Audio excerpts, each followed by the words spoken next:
This method can help answer key questions in the optical microscopy field, such as how to take super resolution images as well as flat images using the same microscope.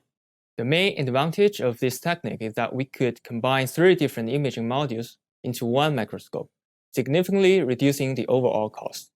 Visual demonstration of this method is critical, as assembly of the excitation path is difficult to learn. They require proper choice of parts and sensitive optical alignments. To begin, install a data acquisition card through a PCI interface and use it to connect lasers to the computer. Control the laser's on and off behaviors by transistor-transistor logic output and their power adjustment by the analog output of this card. Next, prepare a vibration-isolated optical table with mirrors and beam splitters, as shown here and described in the accompanying text protocol.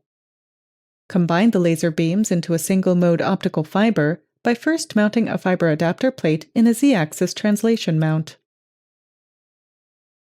Next, mount an achromatic doublet lens in a cage plate.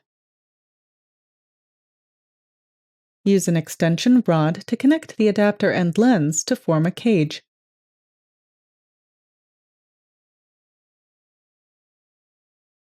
Then, use 1-inch thick optical posts to mount the cage on the optical table.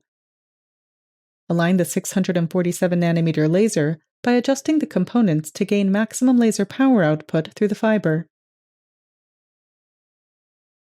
Once the alignment of the first laser is done, temporarily install a pair of irises and align the rest of the lasers one by one.